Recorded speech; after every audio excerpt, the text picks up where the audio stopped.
الحمدللہ وکفا والصلاة والسلام علی من لا نبی بعدہ وعلی آلہ واصحابہ الذین اوفوا عہدہ الذین هم خلاصۃ العرب الارباء وخیر الخلائق بعد الانبیاء اما بعد فاعوذ باللہ من الشیطان الرجیم بسم اللہ الرحمن الرحیم وهو الذی یقبل التوبۃ عن عبادہ ویعفو عن السیئات ویعلم ما تفعلون قال النبی صلی اللہ علیہ وسلم من تاب الی اللہ قبل ان یغرغر قبل اللہ منہ ومن تاب الی اللہ من قبل ان تطلع الشمس من مغربها قبل اللہ منہ رواہ مسلم۔ صدق اللہ العظیم صدق رسولہ النبی الکریم۔ آپ کے سامنے 25ویں پارے کی ایک آیت کریمہ اور ایک جناب نبی پاک صلی اللہ علیہ وسلم کا فرمان تلاوت کیا ہے۔ اسی مناسبت سے ہی 2-3 باتیں عرض کرنی ہیں کہ جو اس وقت پوری دنیا کے اوپر اللہ تعالیٰ کی ناراضگی کا سامنا ہے کہ اس کا حل کیا ہو سکتا ہے۔ حل صرف اور صرف یہ ہے کہ لوگ توبہ کریں، استغفار کریں، آیت کریمہ پڑھیں، تسبیحات کریں، تلاوت کثرت سے کریں، رات کو بیداری کریں، سجدہ ریز ہوں، اللہ راضی ہوتا ہے۔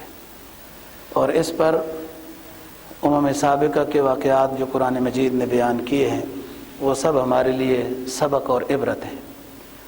قرآن مجید کی جس آیت کا سہارا لیا ہے اس کا ترجمہ یہ ہے کہ وہ اللہ توبہ قبول کرتا ہے۔ وَهُوَ الَّذِي يَقْبَلُ التَّوْبَةَ عَنْ عِبَادِهِ وَيَعْفُو عَنِ السَّيِّئَاتِ۔ اللہ تعالیٰ اپنے بندوں کی توبہ قبول کرتا ہے اور گناہوں کو مٹا دیتا ہے۔ مطلب یہ ہے کہ گناہگار شخص جتنا بھی گناہگار ہو جب صدق کے دل سے اللہ سے اپنے گناہوں کی معافی چاہتا ہے اللہ توبہ قبول کرتا ہے۔ آپ کے سامنے ہے پوری سیرت رسول صلی اللہ علیہ وسلم۔ کوئی 70 سال میں مسلمان ہوتا ہے، کوئی 40 سال میں ہوتا ہے، اور اسلام سے پہلے انہوں نے کون کون سے گناہ ہیں جو انہوں نے نہیں کیے سارے کر رکھے ہوتے ہیں، لیکن جیسے وہ کلمہ طیبہ پڑھتے ہیں، توبہ کرتے ہیں تو سارے گناہ ان کے معاف ہو جاتے ہیں۔ ہم تو ہیں ہی مسلمان، ہر بندے سے غلطی ہوتی ہے، لیکن اصل بندہ وہ ہے جو اللہ رسول کو پسند ہے کہ اپنی غلطی کو غلطی سمجھے اور توبہ کرے، رجوع الی اللہ کرے۔ جو نبی پاک صلی اللہ علیہ وسلم کا فرمان آپ کے سامنے تلاوت کیا ہے اس میں 2 باتیں بیان ہوئی ہیں۔ پہلی بات یہ ہے کہ من تاب الی اللہ من قبل ان یغرغر، اللہ قبول کرتا ہے توبہ اس وقت تک جب تک کہ سانس اکھڑتا نہیں ہے، اس سے پہلے پہلے توبہ قبول ہے۔ اور دوسری بات کیا ہے کہ من تاب الی اللہ قبل ان تطلع الشمس من مغربها قبل اللہ منہ۔ اللہ تعالیٰ توبہ قبول کرتا ہے جب تک سورج مغرب سے طلوع نہیں ہوگا۔ سورج مغرب سے طلوع ہوگا بالکل آخری دنوں میں، قرب قیامت میں۔ دوستو بات یہ ہے، بہت ساری احتیاطی باتیں، بہت ساری جو بے احتیاطیاں ہیں وہ سب آپ لوگ مجھ سے بہتر، انٹرنیٹ کا زمانہ ہے آپ جانتے ہیں۔ ہم نے وہ بات کرنی ہے کہ جس سے ہم نے اللہ کی طرف رجوع کرنا ہے۔ حکومت بھی پریشان ہے، عوام ساری پریشان ہے، پورا عالم پریشان ہے کہ یہ کیا چیز آ گئی ہے، کیا اس کا حل ہے۔ اور حکومت بھی جو قانون کرتی ہے، اجتماع نہ کرو، ملاقات نہ کرو، سٹور بند کر رہی، یوں کر رہی، حکومت کا بھی اربوں روپیہ منٹوں کا نقصان ہو رہا ہے ظاہری دنیا کے لحاظ سے، لیکن وہ بھی یہی چاہتے ہیں کہ ہماری عوام بچ جائے اور ان کو کوئی تکلیف نہ ہو، کوئی نقصان نہ ہو۔ اس لیے جتنی احتیاطی تدابیر ہیں ان کو ماننا ہے۔ بس اب جی کرتے ہیں تو احتیاطی تدابیر اپنی جگہ پر ہیں، لیکن ہم نے جو کام کرنا ہے وہ رجوع الی اللہ والا ہے، توبہ اور استغفار والا ہے۔ اور جو بتایا جا رہا ہے اس کے اوپر عمل ہونا چاہیے۔ میں ایک دو باتیں چھوٹی چھوٹی بیان کروں گا، انشاءاللہ وہ یاد بھی رہیں گی۔ آپ صلی اللہ علیہ وسلم مدینہ طیبہ میں تھے، مکہ پر قحط آ گیا، تو مشرکین مکہ نے ایک وفد بھیجا رسول پاک صلی اللہ علیہ وسلم کی دربار میں، خدمت میں، کہ آپ سے دعا کرائیں کہ مکہ میں بارش آ جائے۔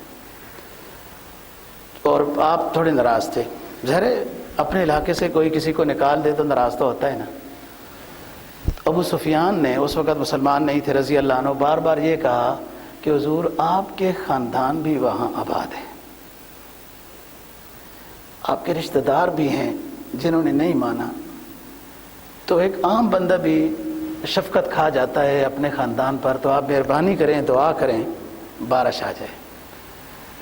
آپ نرم ہو گئے اور آپ نے دعا کر دی، بارش ہو گئی، مکہ کا قحط ختم ہو گیا۔ میں نے جو بات کرنی ہے وہ یہ، مشرکین مکہ ہیں، بتوں کے پجاری ہیں، ہمارے نبی پر ایمان نہیں لایا ہے، لیکن وہ بھی یہ سمجھتے تھے کہ دعا کہاں سے کرانی ہے۔ آپ خود سوچیں، جب بھی ایسا مسئلہ ہو اپنے بزرگوں سے، اپنے استادوں سے دعا کرانی چاہیے۔ یہ بات ثابت ہو گئی۔ حالانکہ وہ تو بتوں پر نذرانے چڑھاتے تھے، اونٹ ذبح کرتے تھے، فلان کرتے تھے، ایک بات ختم ہو گئی۔ اب دوسری بات ہے کہ ایک قصہ چل رہا ہے ہارون رشید کے قحط کے زمانے کا، آپ لوگوں نے پڑھا ہوگا۔ اتنا قحط کہ بغداد سے کابل تک کا سارا علاقہ، اور اس نے سارے خزانے کھول دیے تھے، مفت ٹیکس معاف، سب کچھ ختم، اور جو غریب ہے مفت بیت المال سے غلہ لے کے جائے۔ قحط نہیں ٹھیک ہو رہا۔ خالد، یحییٰ بن خالد ان کا ایک وزیر تھا، اس کو رات کو بلایا اور کہا کہ بڑی پریشانی ہے اور قحط جو ہے وہ ختم نہیں ہو رہا، قحط ختم نہیں ہو رہا، میں بہت پریشان ہوں۔ وزیر نے کہا ایک عجیب اور عظیم بات ہے، میں پریشان ہوں، مجھے نیند نہیں آ رہی، اور آپ کو جو اس کا حل نکالیں۔ وزیر نے کہا کہ حضرت لومڑی سفر پر گئی تھی تو اپنا بچہ بادشاہ کو دے گئی تھی، بچہ بادشاہ کو دے گئی تھی کہ اس کو سنبھال کے رکھنا، اس کو کیا نام ہے، شیر کو دے گئی تھی، لومڑی شیر کو دے گئی تھی بچہ کے سنبھال کے رکھنا۔ وہ لومڑی آئی تو بچہ جو ہے وہ کوئی چیز لے گئی تھی۔ ہوا یہ کہ شیر اس کو اپنے کندھے پر سوار کر کے پانی پلانے جا رہا تھا کہ اوپر سے چیل لے گئی۔ یہ وزیر نے ہارون کو قصہ سنایا۔ جب لومڑی آئی، شیر سے پوچھا، شیر نے کہا کہ یہ مسئلہ ہوا۔ اس نے کہا تو بادشاہ کس چیز کا ہے، بادشاہ کس چیز کا ہے کہ تم سے میرا بچہ کوئی چھین کے لے گیا؟ تو شیر نے ایک عجیب جواب دیا جو پھر یحییٰ نے ہارون کو جواب دیا۔ شیر نے کہا ہم زمین کے اور جنگل کے بادشاہ ہیں، آسمانی فیصلوں کے ہم بادشاہ نہیں ہیں۔ یحییٰ نے کہا ہارون آپ نے غلے کھولے، بیت المال کھولے، سب کچھ کیا، لیکن ابھی تم اپنی بادشاہی غرور سے نیچے نہیں اترا۔ یہ آسمانی عذاب ہے، آسمانی عذاب ہے، اور اس میں آپ جو ہے متوجہ اللہ ہوں، خود گریہ زاری کریں، شاہی تاج سے ہٹیں۔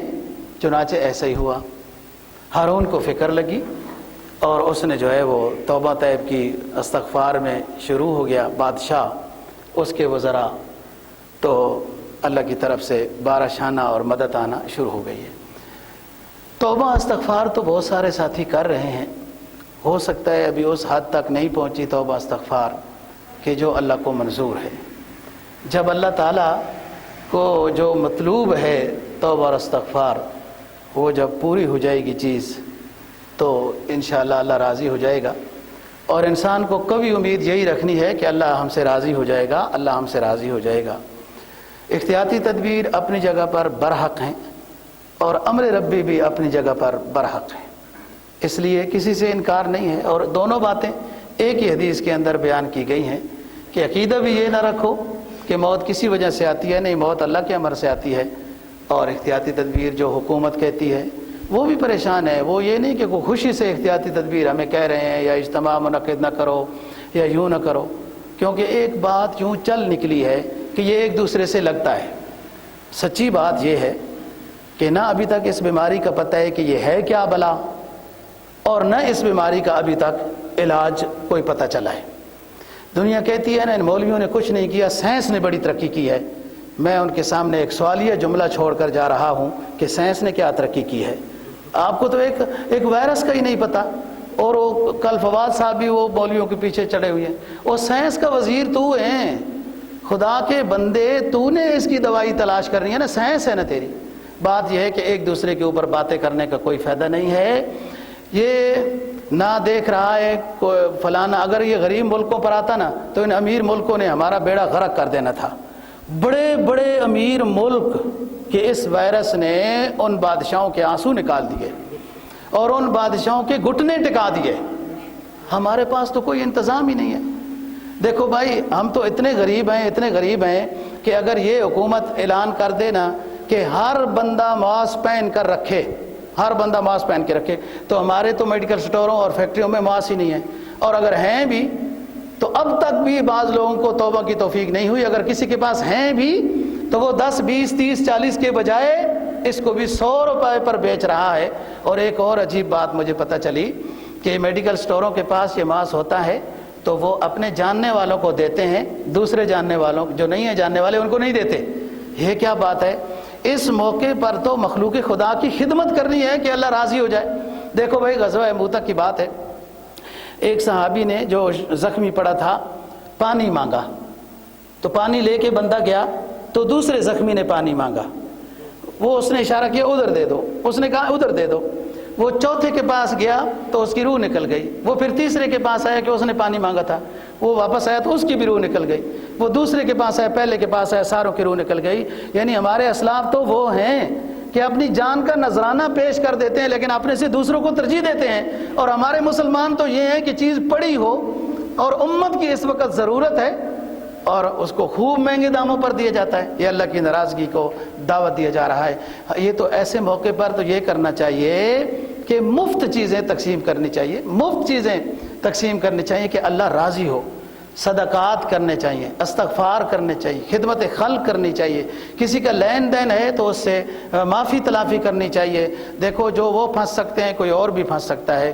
اور سب سے بہترین حل اس کا احتیاطی تدبیر کے علاوہ اس سے بھی اونچا سب سے بہترین حل ہے کہ جتنا اللہ کو یاد کر سکتے ہیں، جتنا زیادہ اللہ کو یاد کر سکتے ہیں. ایک بندہ ہر روز استغفار کی تسبیح کرتا ہے تو آج وہ سوچے کہ اس پریشانی کے عالم میں اس سے زیادہ استغفار کر رہا ہوں، اس سے زیادہ توبہ کے نفل پڑھ رہا ہوں، اس سے زیادہ خیرات صدقہ کر رہا ہوں، اس سے زیادہ خدمت یا تلاوت کی طرف. اللہ تعالیٰ نے ہر جو چیز بھیجی ہے اس میں کوئی خیر بھی ہوتی ہے، کوئی شر بھی ہوتی ہے. ہمیں شر تو نظر آ رہی ہے کہ اس سے پریشانی ہو جاتی ہے، بیماری ہو جاتی ہے، اور پھر اللہ معاف فرمائے، اللہ معاف فرمائے. پتہ نہیں اور دنیا کے ہسپتالوں کا کیا حال ہے، آپ تو خود بہتر جانتے ہیں. ہم تو ایک غریب ملک کے باشندے ہیں، ہمارے ملک کے ہسپتالوں کا کوئی حال نہیں ہے. کہ آپ یہ سمجھیں کہ بندہ بیمار ہو جائے اور ہسپتالوں میں جائے گی تو کوئی پرسان حال ہو جائے گا، کوئی حال نہیں. آپ اسلام آباد کے اسپتال بھی دیکھ سکتے ہیں.